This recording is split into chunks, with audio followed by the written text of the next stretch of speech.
আসসালামু আলাইকুম আরহামতুল্লাহি আবরাকাতুহু। প্রিয় ভিউয়ার, আশা করি সকলে ভালো আছেন। কাছে এবং দূরে, দেশে বিদেশে যে যেখানে বসে আমার ভিডিওতে যুক্ত হয়েছেন সবাইকে স্বাগতম এবং শুভেচ্ছা জানিয়ে শুরু করব আমার চ্যানেলের আরও একটি নতুন ভিডিও। বন্ধুরা, আপনারা যারা আরবি ভাষায় কথা বলা শিখতে চান আমাদের চ্যানেলটি সাবস্ক্রাইব করে পাশে থাকবেন। আপনাদের কোনো প্রশ্ন থাকলে কমেন্ট বক্সে প্রশ্ন করতে পারেন। চলুন শুরু করি।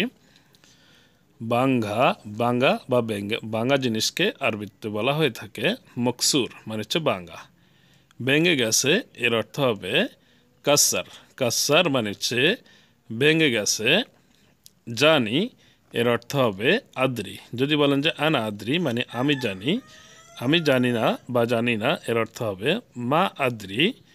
কে বলেছে এর অর্থ হবে মিন গুল, মানে হচ্ছে কে বলেছে।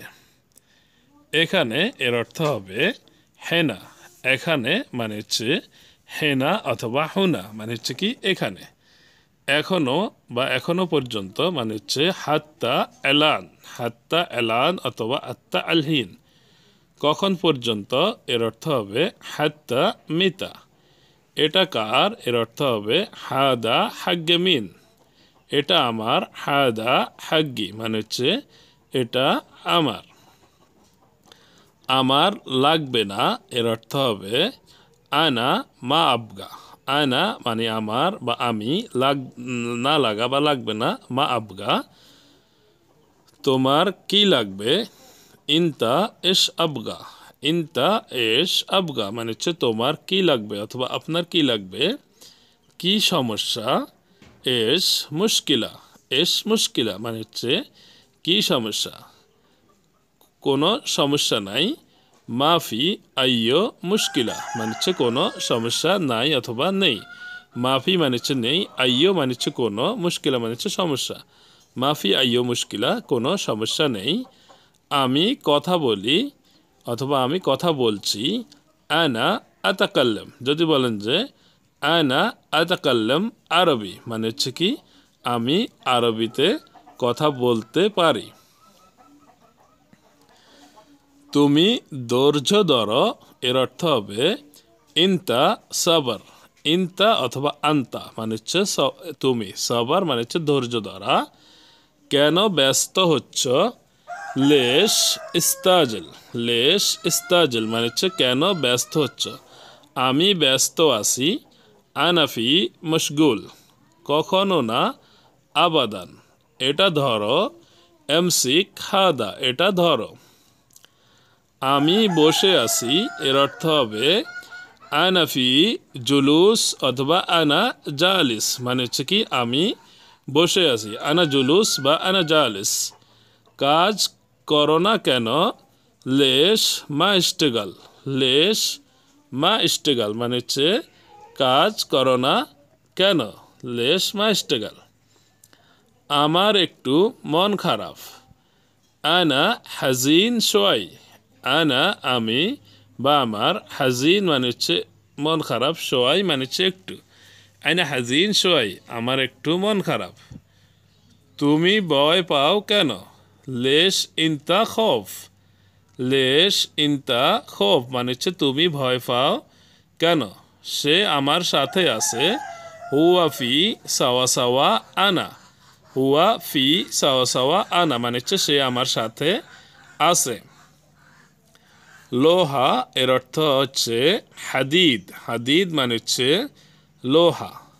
পাথর এর অর্থ হবে হাজার। হাজার মানে হচ্ছে পাথর। খামার এর অর্থ হবে মাজরা। মাজরা মানে হচ্ছে খামার। বাগান এর অর্থ হবে হাদিকা। রাস্তা এর অর্থ হবে তরিক মানে হচ্ছে রাস্তা। ঝগড়া করা এর অর্থ হচ্ছে সৌই জিনজাল মানে হচ্ছে ঝগড়া করা। সৌই জিনজাল বা জঞ্জাল। ভালো না এর অর্থ হচ্ছে মোকোয়েস।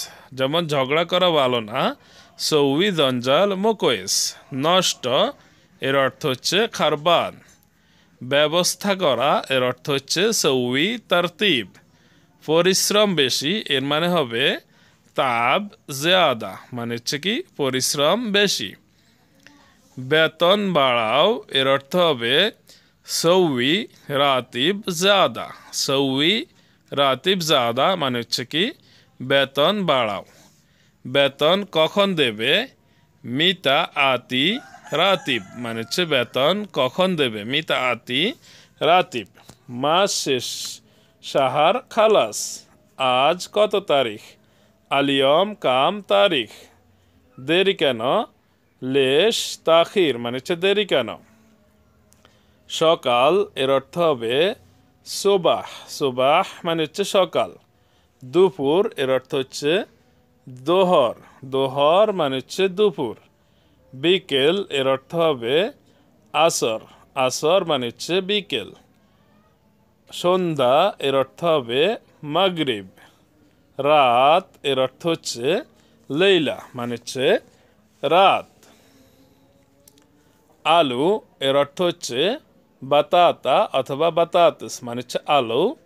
মরিচ এর অর্থ হবে ফিলফিল। ফিলফিল মানে হচ্ছে মরিচ। পেঁয়াজ এর অর্থ হবে বাসাল। বাসাল মানে হচ্ছে পেঁয়াজ। রসুন এর অর্থ হবে তোম মানে হচ্ছে রসুন। আদা এর অর্থ হবে জাঞ্জাবিল মানে হচ্ছে আদা। বেগুন এর অর্থ হবে বেদিনজান। বেদিনজান মানে হচ্ছে বেগুন। মূলা এর অর্থ হবে ফিজিল। ফিজিল মানে হচ্ছে মূলা। খেরা এর অর্থ হবে খেয়ার। খিরা মানে হচ্ছে খেয়ার। টমেটো এর অর্থ হচ্ছে তামাতিম। টমেটো মানে হচ্ছে টমাটিম। ফুলকপি এর অর্থ হবে জাহারা মানে হচ্ছে ফুলকপি। দুধ এর অর্থ হবে হালিব। হালিব মানে হচ্ছে দুধ। দই এর অর্থ হবে জাবাদি। জাবাদি মানে হচ্ছে দই। চিনি এর অর্থ হবে সুক্কার। সুক্কার মানে হচ্ছে চিনি। মধু এর অর্থ হবে আসাল। আসাল মানে হচ্ছে মধু। ধনিয়া পাতা এর অর্থ হবে কিসবারা মানে হচ্ছে ধনিয়া পাতা। রান্নাঘর এর অর্থ হবে মাতবাখ। মাতবাখ মানে হচ্ছে রান্নাঘর। রান্না করা এর অর্থ হবে তাব্বাখ। তাব্বাখ মানে হচ্ছে রান্না করা। ভাত এর অর্থ হবে রোজ। রোজ মানে হচ্ছে ভাত।